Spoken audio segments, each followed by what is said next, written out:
Y hablando de denuncias, el caso político, legal, ahora mismo más escandaloso, es aquel que tiene como protagonistas a la empresaria Sada Goray, al periodista Mauricio Fernandini, a otras personas implicadas en el fondo Mi Vivienda, que ahora mismo, ¿no?, podrían estar ya en prisión de manera preventiva por 36 meses si hubiese continuado la audiencia, pero como les comentaba hace un rato, esta al final entró en pausa y el magistrado, el juez, determinó que se reprogramaba para mañana viernes a las 10.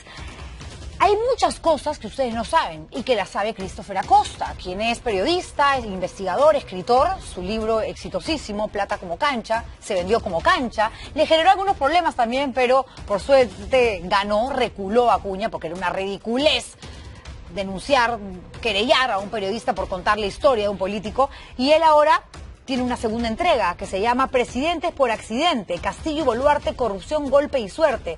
Y realmente ha sido un golpe de suerte el de Christopher también, porque él no imaginó, de hecho, que todas las entrevistas que consignan este libro, que ahora se van a enterar, tienen que ver casualmente con el tema de Marca Group, Sada Goray, Fernandini, etcétera, etcétera. Es un placer, como siempre, tener a un amigo, a un periodista que además respeto y quiero mucho, Christopher Acosta, con nosotros esta noche. Gracias por venir. Juliana, ¿cómo estás?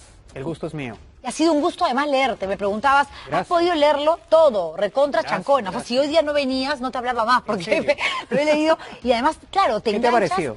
Me ha parecido absolutamente impecable periodísticamente hablando. Gracias. Porque no solamente te has tomado el trabajo de ir a hablar con Sada Goray, de buscar a Mauricio Fernandini, quien no quiso que entraras con cámaras y demás, pero conversa contigo, eres al único al que le da una entrevista, sino que además cuentas al detalle, ¿no?, todo lo que tiene que ver y está vinculado a este personaje que, fíjate, yo no lo sabía, el público de hecho no lo sabe, que termina siendo el protagonista, no Sada Goray, de toda esta especie de, no voy a decir organización criminal porque no me corresponde a mí, sino al Poder Judicial determinarlo, pero sí de idas y vueltas, de presuntas corruptelas, no manejos bajo la mesa, periodistas involucrados, que es Salatiel Marrufo. Salatiel es un gran personaje. Yo estuve para este libro en Chiclayo explorando la historia específicamente de Salatiel Marrufo, que llega al gobierno, y eso no podrá decir el presidente ni Heiner Alvarado, el presidente Castillo en ese momento, que no sabían quién era. Este señor venía con una cola de procesos y de investigaciones fiscales por delitos muy graves. Marrufo venía con una sombra, un pasado reciente de investigaciones por organización criminal, por lavado de activos, por casos de corrupción en la Universidad Nacional Pedro Ruiz Gallo, en las azucareras del norte, donde también ha tenido un papel bastante controversial. Y es la persona que finalmente termina siendo contratada en Mi Vivienda y que termina de alguna manera desencadenando todo este tema. Tú sabes que esta semana conversé con Humberto Abanto, abogado del ex ministro de Vivienda, Heiner Alvarado, y le decía, a ver, o sea, Salatiel Marrufo, desde el momento uno, tal como lo cuentas tú en el libro, es detenido y dice, yo voy a hablar todo, pero antes déjenme conversar con Heiner Alvarado,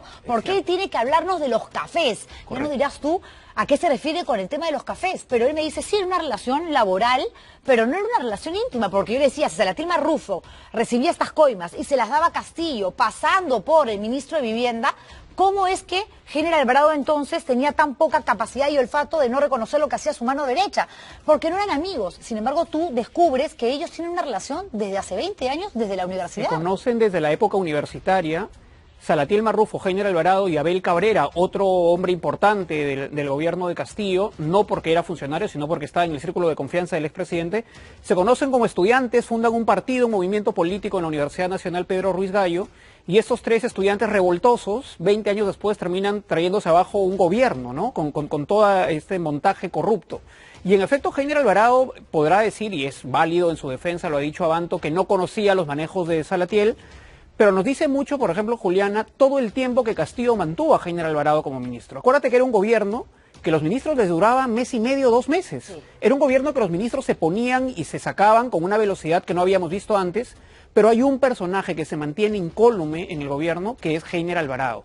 Solo después que cae Silva, que fuga, ¿no?, y que se va del MTC, Alvarado pasa de vivienda, donde estaba todo este caso de corrupción, al MTC. Pero se mantiene...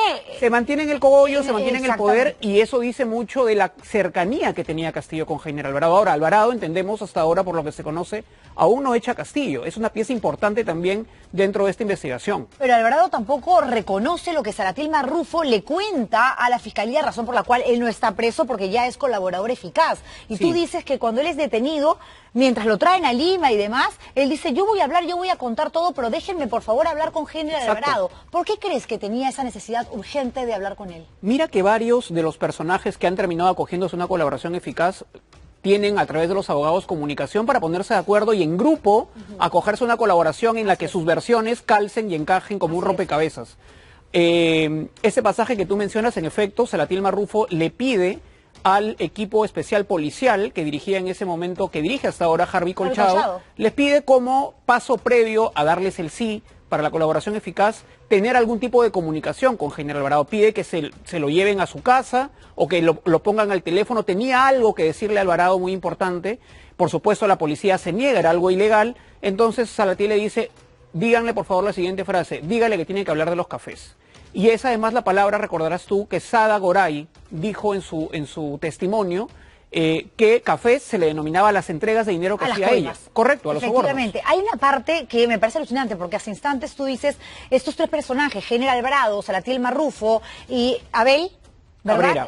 Abel Cabrera. Era vecino del presidente. Que era vecino, efectivamente, se conocen de la Universidad Pedro Ruiz Gallo desde hace 20 años, eran bastante revoltosos y luego hicieron lo propio en el gobierno de Castillo. Y sin embargo, cuando da el golpe de Estado, fallido, pero golpe de Estado, finalmente Pedro Castillo, el 7 de diciembre del año pasado, tú en el libro cuentas que, sabiendo, porque uno dice, ¿por qué se suicidó? Se sabía que las Fuerzas Armadas no iban a avalarlo. Lo hace por Salatiel Marrufo, porque ya estaba hablando con la Fiscalía, con el Ministerio Público y tenía miedo de lo que se le venía. O sea, Salatiel Marrufo es el que hunde a Castillo. Yo no tengo ninguna duda, ¿no? Marrufo es detenido el 7 de octubre, 6 de octubre, y empieza inmediatamente un proceso de convencimiento para que se convierta en colaborador, empieza a declarar a la Fiscalía en absoluta reserva y confidencialidad, y recordarás que el mismo 7 de diciembre, desde las 10 de la mañana hasta casi mediodía, Salatiel empieza a contar todo eso en la Comisión de Fiscalización e inmediatamente después tienes al presidente Castillo en ese momento dando este mensaje, ¿no? Sorprendiendo al país y siendo justificadamente detenido y purgando ahora prisión preventiva por ese tema, ¿no? No, de acuerdo. Y hay un momento donde tú hablas explícitamente de todo lo que tiene que ver con la entrega del dinero, de cómo se repartían estos cafés, ¿no? Para que la plata fuera a Heiner Alvarado y a Pedro Castillo, porque era la cuota para el expresidente, correcto, ¿no? A cambio de mantener en el Ministerio de Vivienda al inamovible Heiner Alvarado. Sí, esto lo ha contado el propio Salatiel Marrufo, ¿no? Claro, pero el propio Alvarado, a través de sus abogados, Rosa Bartra ahora y Humberto Abanto también, lo que busca Salatiel Marrufo simplemente es, para seguir siendo colaborador eficaz y librarse de una pena, de un castigo mayor, es señalar a alguien que esté por encima o haya estado por encima de él, es decir, su ex jefe, Heiner Alvarado, y así lograr credibilidad en su testimonio. Porque para ellos sí hubo coimas, pero estas nunca pasaron por Alvarado, fueron de frente con Castillo. Pero Alvarado va a tener muy difícil el intentar desvincularse de Marrufo, porque hay algunos actos administrativos que él como ministro desarrollaba, firmaba. Él es el que propone a los directores, a los famosos 3 directores que Sada Goray pide poner ahí. Él es el que tramita ante FONAFE su designación. Él es el que a nivel administrativo en el ministerio disponía de algunas de las cosas que Salatiel Marrufo, que él lleva y trae entre Sada Goray y el ministerio, se decidían en ese entorno. Y ahora último, habrás visto, lo han publicado ustedes también, hay una foto de Heiner Alvarado, con el cuñado de Mauricio Fernandini, que era otro personaje que Fernandini en algún momento mencionó que le sirvió como contacto con Salatiel. Entonces tienes ya incluso imágenes que lo acercan a este círculo, a este cogollo de corrupción. Hay una foto que publicas en el libro donde se ven las piernas de una persona en un banco tipo bar, que sería Mauricio Fernandini en esta reunión. Salatiel Marrufo. Es Salatiel Marrufo. Sí. Quiero que me hables de eso porque ahora vamos con los protagonistas, los más visibles de este caso. Sada Goray. En la página 47 de tu libro, para que veas que además soy bastante chancona, sigo siendo chancona, yo, Sada, pienso que sí hubo fraude, ¿no? Y ella cuenta, ¿no?, cómo se asusta como empresaria cuando en la segunda vuelta gana Pedro Castillo y dice, yo de acá me voy, me largo del Perú porque nos vamos a convertir en un Estado comunista, y que conversando con Pilar Tijero, a quien conocía por eventos deportivos de sus hijas, el golf efectivamente, ella le dice, no, ¿para qué? Oye, se pueden hacer cosas. Yo tengo un primo, y ese primo es Mauricio Fernandini, y es así como convence Pilar Tijero, a quien llaman en este libro La Bruja, ¿no?, de que Sada Goray se quede. Y claro, cuando le dice, pagando te puedes hacer de todo lo que tiene que ver con los proyectos sociales, obviamente la otra no lo pensó. Pero Sada Goray no te admite cuando la entrevistas, inmediatamente sí cometió un delito. No, había que presionarla mucho. Yo a Goray, te cuento esto, yo primero la iba a entrevistar en Bogotá, ¿no? Me dejó plantado 2 días antes de que esa entrevista suceda y finalmente la entrevisté vía Zoom por 4 horas, en una entrevista en la que me costó mucho y había que apretar un poco al entrevistado hasta que ella termina admitiendo que en efecto lo que ha cometido es un delito, que es corrupción, porque lo habrás visto en el relato, algo que ella hace constantemente es hablar de la corrupción en tercera persona, pero nunca se asume, hasta que tú se lo planteas, que ella es parte de ese sistema corrupto. Pero además, Juliana, el relato de Sada Goray es bien importante no solamente por su caso personal. Yo creo, y esta ya es una opinión mía como periodista, que representa a un sector de la población, a un sector empresarial, no digo a todo el empresariado, pero sí probablemente a una parte significativa, que cree, por ejemplo, que lo importante son los negocios y que el Estado es un escollo que hay que saltarse pagando. En un momento y asume con absoluta naturalidad que hay que hacer estos pagos, ¿no? En un momento te dice, a ver, lo que me estás preguntando es si yo pagué coima. No, yo lo que hice simplemente es dar dinero para poder seguir trabajando, como el ambulante que tiene que pagar para que no le pongan pues una bomba en la puerta de su casa, o aquellos extorsionadores que te piden 500 soles a la semana o entran a tu chifa y te matan. Es muy sorprendente, bueno, a mí me sorprendió mucho la naturalización de la naturalidad con la que ella había asumido que pagar coimas era una manera de hacer negocios en el país. Porque hay incluso otra parte del libro donde ella termina aceptando, entre líneas, que no era la primera vez que pagaba un soborno, que sus negocios se han desarrollado durante un tiempo más o menos con este modus operandi, y eso ya probablemente habrá otra línea en la Fiscalía. Pero además, Goray dice en esta entrevista, o mejor dicho, se lo planteo yo, que a ella no le sorprende que le pidan la coima. A ella lo que le sorprendió fue el monto, porque nunca había pagado 4 millones de soles. Claro, como si, o sea, uno fuese delincuente porque da más plata o menos plata. Eres delincuente si coimeas, punto. Y ya estás inmerso en un acto irregular. Lo que hablas de Fernandini es alucinante, alucinante, porque solamente les voy a dar este adelanto, porque tengo que cumplir con la publicidad y regreso con Christopher Acosta, donde dicen, Mauricio deslumbraba a Salatiel, Mauricio Fernandini, era como que veía un ídolo, ¿me entiendes? Después del 8 de septiembre, cuando me piden la plata, Pilar me dice, le van a hacer una comida a Mauricio, Salatiel quiere que vaya a su casa en Chiclayo para que conozca a su familia, y me dice, vamos, le dije que no podía, pero él insistió, vamos, me dijo, si no, va a ser un desaire para él, para Salatiel, que vaya Mauricio era como que vaya el presidente de la República. Regresamos con Christopher Acosta.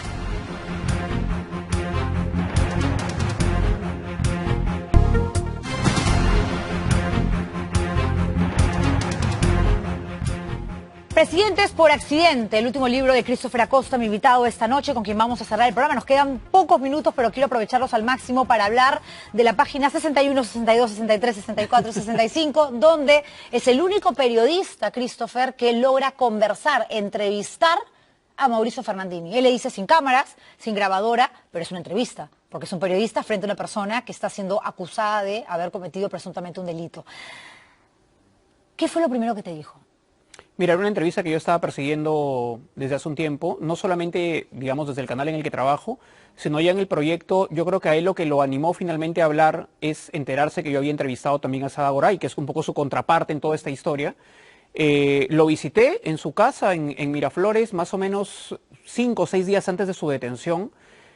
Y aquí nuevamente viene mi opinión. Una cosa es la información, otra cosa es mi opinión. Y acá el deslinde. Mi opinión era, digamos, mi expectativa era encontrar una persona un poco más reflexiva, ¿no? Pero encontré más bien una persona muy reactiva a las preguntas, ¿no? Fue una conversación, una entrevista un poco tensa, te conté. Bueno, pero él te dice, ¿no? Mauricio, ¿cuántos quisieran tener la suerte que tú tienes? Te cuenta, ¿no? A ti te contesta el teléfono hasta el Papa. Así me dijo Pilar, refiriéndose a la prima.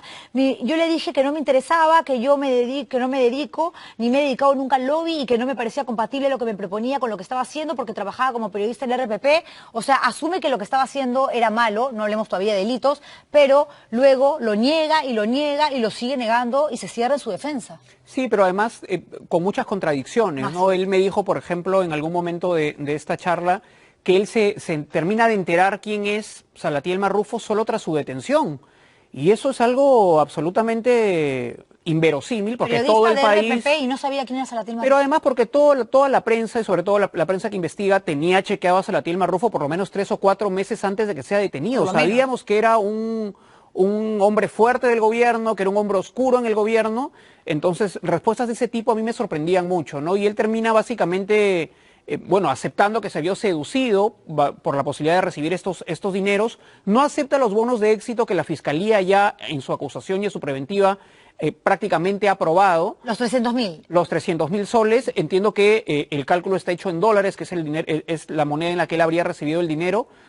Pero nuevamente, en mi opinión, encontré a una persona que no estaba todavía, no sé si ahora lo está, no estaba en un plan reflexivo, estaba todavía en un plan muy reactivo. No le gustaron algunas de las preguntas que le hice. Yo lo busqué como periodista. Mauricio no es mi amigo, puede ser un colega, pero yo lo busqué y le planteé las preguntas que le podría haber hecho cualquier periodista, tú, yo, cualquiera le hubiera hecho preguntas para entender su papel. Pero además, él también señala que solamente después del suceso, escuchando a sus abogados, comprendió que lo que había hecho era un delito. No, porque le habían explicado supuestamente que él había sido testigo de un ilícito y no lo había denunciado. O sea, igual que lo que te manifiestas a Goray, ¿no? Yo lo hacía porque es normal, porque es orgánico dar plata en el Perú para poder seguir trabajando. Y bueno, ahora sí, voy a ser colaboradora eficaz. Y para ser colaboradora eficaz tienes que reconocer partir de la reflexión y el reconocimiento de un delito. Hay mucho cinismo en los testimonios de estas personas que terminan de alguna manera componiendo toda esa trama de corrupción, pero además no solamente ellos. A lo largo del libro vas a encontrar testimonios de gente que lo único que busca declarando es intentar salvar el pellejo propio. No todo el mundo quiere salvarse echando a otra persona. Pero hasta la prima lo echa a Mauricio Fernandini. Digamos, porque hasta la declaración de Salatiel Marrufo, Mauricio Fernandini todavía generaba muchos cuestionamientos, pero es cuando Pilar Tijero empieza a hablar frente a la Fiscalía que ya Mauricio Fernandini se hunde. Acuérdate que la primera entrevista que él da en su medio, él, digamos, no admite en ningún momento que había recibido dinero, ¿no? Yo le planteo en la conversación para el libro, ¿por qué no dijiste en ese momento, no aceptaste públicamente? Porque me dijo, porque en ese momento no se acordaba. Entonces tiene algunas respuestas evasivas, ¿no? Evasivas no solamente a la pregunta periodística, sino yo sentía que incluso evasiva la realidad. Entonces yo lamento mucho por lo que está pasando, pero como él dice además en el libro, él no se siente víctima de nadie, él se asume como un hombre maduro, una persona absolutamente consciente de lo que ha hecho, pero lo que él solicita, recuerdo esa frase, es que se juzguen sus actos individuales, como queriendo zafarse de la organización. Que es lo que buscan muchos, ¿no? Porque una cosa es que te imputen un delito independiente a una organización criminal y otra cosa es que digan esta persona cometió cohecho pasivo, tal o cual irregularidad vinculado a una organización criminal que ya es toda una estructura preparada, ¿no? Estructurada para justamente atentar, pues... como lo han hecho estas personas seguramente, presuntamente. Y es por lo que la Fiscalía lo está investigando, no por sus actos individuales, sino como una pieza de un sistema de corrupción. Así ¿no? es. Y va a ser difícil que se zafe, ¿no? Se sentó hasta con Chibolina está muy complicado el caso. Se siguen conociendo, incluso hoy en la audiencia de prisión preventiva de ambos personajes, de Salatiel y de Sada Goray, se siguen conociendo detalles. Y claramente ninguno de los dos le dijo toda la verdad a la Fiscalía, ¿no? Y la Fiscalía, hay que decirlo, ha hecho un trabajo muy profesional. Sí, ha escarbado... Sí. Más allá del simple testimonio de estos aspirantes a colaborar. Y por eso el fiscal decía ahora, en el caso de Mauricio Fernandini no colaboró, no quiere colaborar, con más razón a él hay que darle 36 meses de prisión preventiva. Es una pena, colega, pero cada uno decide qué decisiones toma en su vida y te tienes que hacer cargo. Gracias, Christopher. A ti, Juliana. Y sigue decidiendo por investigar y por publicar libros Gracias. como esta, que es su segunda entrega y que ya está en todas las librerías. Lo Presidentes presentamos por accidente. el 28 de julio, presentamos Presidentes por Accidente en la Feria del Libro a las 7 de la noche. Ahí está, perfecto. 28 de julio. Y yo tengo la suerte de tenerlo antes. Ahí está con dedicatoria. Ya está en todas las librerías, además. Sí, ya está, ya está. Ya Muchas está en todas gracias. las librerías. Y no me costó encima, gracias. Gracias, un placer Gracias a ti, tenerte. Juliana. Gracias a ustedes por vernos. Nos reencontramos mañana. Chao.